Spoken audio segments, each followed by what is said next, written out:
In today's video, I'm going to teach you how to integrate SharePoint with ServiceNow. We'll build a clean no-code connection using an integration platform such as Make or N8N.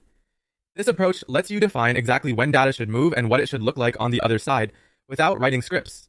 All you need are accounts with the right permissions to both SharePoint and ServiceNow. Start by signing up for an account on your chosen integration platform. The setup is straightforward, and most tools offer a free tier that's perfect for getting the workflow in place. Once you're in, create a new scenario or workflow. Give it a clear name so you can recognize it later, especially if you'll maintain multiple automations. Next, add a trigger from SharePoint. Choose the option that watches items, which fires whenever an item is created or modified. Point it to the site and list you care about. If your list is busy, apply filters so the trigger only runs for the items that truly matter. This keeps your system clean and avoids unnecessary records in ServiceNow. Now add the ServiceNow action. Select the Create a Record action and choose the target table that fits your use case, such as incidents, tasks, or a custom table. Take a moment to note which fields are required by that table so you can supply them during mapping.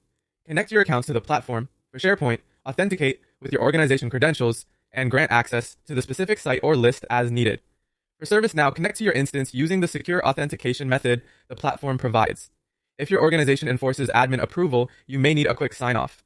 Avoid putting secrets directly into any text fields. Rely on the platform's secure connection options. With connections in place, map the data between SharePoint and ServiceNow. Drag fields like the SharePoint item title into the ServiceNow short description and the item body or notes into the description. Align dates and times to the correct time zone and ensure user or choice fields map to the proper formats in ServiceNow. You can add static defaults for fields like priority or assignment group, so every new record starts with consistent values. If the platform offers a preview or test run, use it here to confirm your mapping produces the record you expect. Finally, save the workflow. Turn it on and confirm the run frequency or polling interval that suits your volume. From here, new or updated SharePoint items will automatically create records in ServiceNow, keeping your teams in sync without manual effort.